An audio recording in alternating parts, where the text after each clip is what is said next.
All right, hey guys, Paul here over on APS Plus. Today I want to talk a little bit about the going first, going second power dynamic problem thing that's been going on in Yu-Gi-Oh! So the reason I'm talking about this is because it's something that I've noticed in recent years increasingly, and I've started to see more people talk about this issue. So I thought I'd weigh in. These are just opinions, okay? Before you come at my throat, keep that in mind through the whole video. I'm just going to be presenting sides of an argument, giving some of my takes, whatever. Okay, so people have a lot of complaints about Yu-Gi-Oh, but one of the ones that they will oftentimes leverage regarding game balance and stuff is that going first feels too good, and like if you go first, you do these long combos and it takes forever, and you make a big board full of negates, and your opponent doesn't get to play. So we've seen, a rise in combo decks. Currently, there's stuff like Dragon Link, but I mean, like even last year, we had Infernoble Knights, we've had Adamancipators, we've had like plenty of decks that have been like this in recent years. That's how it goes. And that's obviously no fun. Nobody likes their opponent's turn to take 10 years, and then they don't want to be like, okay, pass turn, and then like it's your turn, and you just can't play because they have like 6 negations and a bunch of stuff all out in the field, floodgates, whatever. So the other end of the spectrum is that there are cards that are powerful for going first.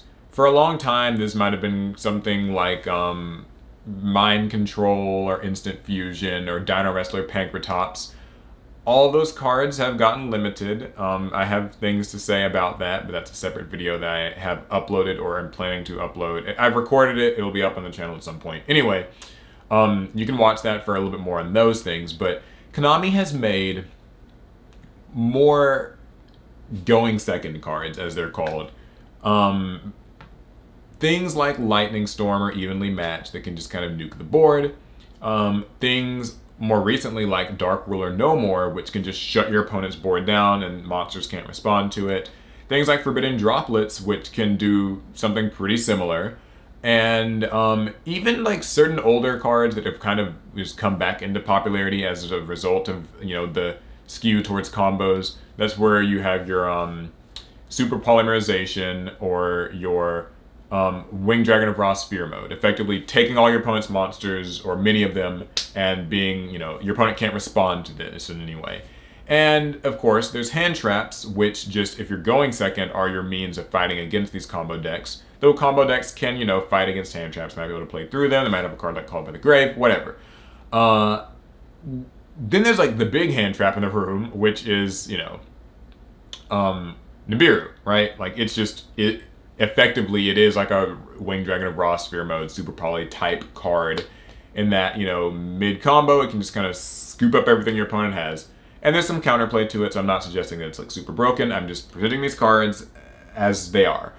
So, there are people that I've seen talking about this online, and in a way that's a lot more nuanced than I'm used to reading from Yu-Gi-Oh! Arguments online. Typically people are just bashing each other and they hate a lot of the same stuff.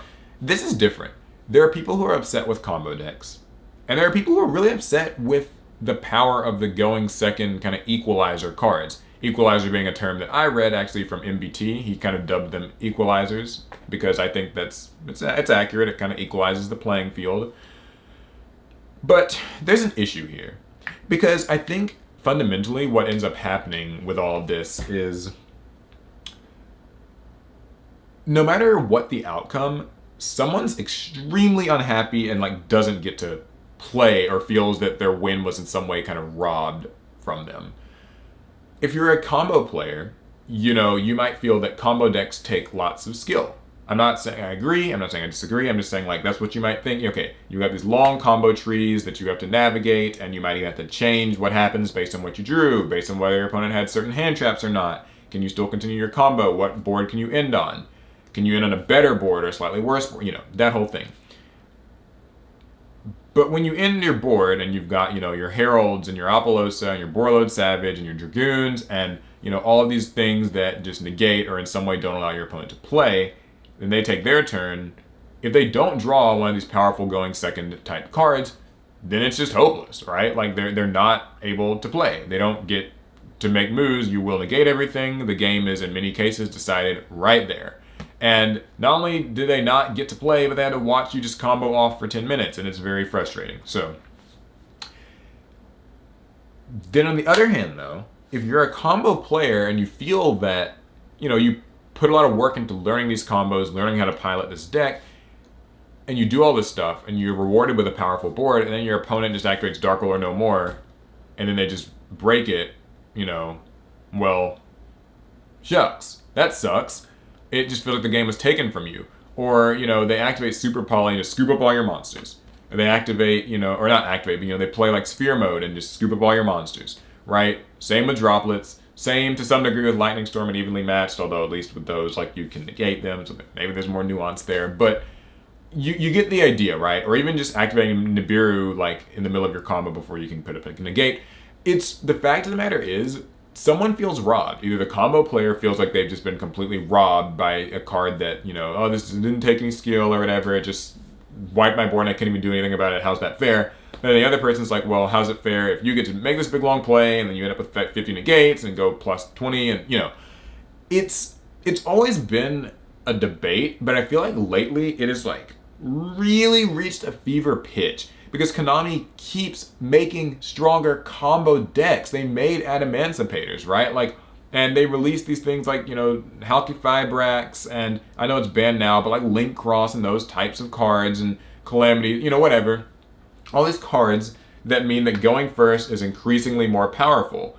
And it, that's a thing that is just, it exists. Konami releases cards, and as the cards come out, more combos form. But then, like, to counteract it, I guess they feel as though they need to release more going second cards to give you a fighting chance if you're going second. But that fighting chance usually just comes at the price of your opponent just losing everything and not even having a way to interact with it. So is that, like, any more fun? Like, maybe it feels like it's, like, equaling the playing ground, but if you don't draw those cards, you're hopeless. If you do draw those cards, they're hopeless. Is it all just coming down to the first or the second turn and what's seen? Like, that's weird to me. Because I know I'm going to sound like a Yu-Gi boomer here. I liked Yu-Gi-Oh! A little bit more when games consistently took more turns. When, there was more of a grind and kind of a back and forth, a tug of war, a battle of resources, and, prediction and that sort of thing. And to its credit, that has become more of a factor in the game in recent months. The last few formats have been surprisingly more tame, when you have things like Eldritch, when you have things like Shaddoll's and Zodiacs and other decks that are kind of more rewarded for grinding, and that's kind of more the thing, and, but I don't know if it'll always be that way. I'd still say the overwhelming trend in the past 2 or 3 years, though, has still been that the combo decks are crazy, and if you don't draw your hand traps to stop them, you're screwed. And it's a kind of evolved into, you can either choose your hand traps or, choose your equalizer cards, your Dark Will or No Mores, your Super Polys, whatever is needed at the time, your Nibirus. So, I don't know. I don't know what's better. It's like, you can say, well, maybe they should, like, limit Dark Will or No More, or ban Super Poly and Sphere Mode and all these things. Or you could say, like, okay, they should hit more of these extenders and these combo cards, or maybe they should stop making generic extra deck monsters like Apollosa, Borreload Savage, all that stuff that negate stuff, ban Dragoons. Maybe both should happen at the same time, but still that means that the next wave of stuff will just kind of rise up and probably take its place. I don't know. I don't know what the solution is, so like I said at the beginning of the video, these are just opinions, these are just kind of thoughts tossed out into the void. I don't know if there's a solution. I'm not going to pretend that I know what's best for this game, and there are some people who like it exactly the way it is. And to those people, power to you. I mean, like, I wouldn't say that Yu-Gi-Oh! Is not like a fun game. Some people like that rush, long combos, or, navigating around hand traps. Or, like, I kind of prefer playing like going second decks. I'm a bit of a sadist. I like, breaking boards. I think for me that's kind of fun. I tend to gravitate towards decks like Cyber Dragons or Grin Maju, or, like kind of the Invoked Mech Knight deck a few years back. Like, that was one of the ones I really enjoyed playing. I like breaking boards. I think that's pretty cool. I also like just forcing my opponent to grind. But at the end of the day, I do think it's a growing issue, and I'm hearing more people talk about it, not positively. So I thought I'd bring it up and see what you guys think. How do you feel about this arms race between going first and going second, and where it leaves the game, and you know, all the other factors that go into it? There's plenty of other stuff, things like how low tier decks suffer from this, things like how price factors into this, all kinds of stuff. So I could honestly make an entire video on those topics as well. But anyways, that's the video. I want to hear your thoughts. I've gone on long enough. I don't know if there's a perfect solution, but we'll see, right? Okay, that's it for the video. I'll see you in the next one. Pass turn.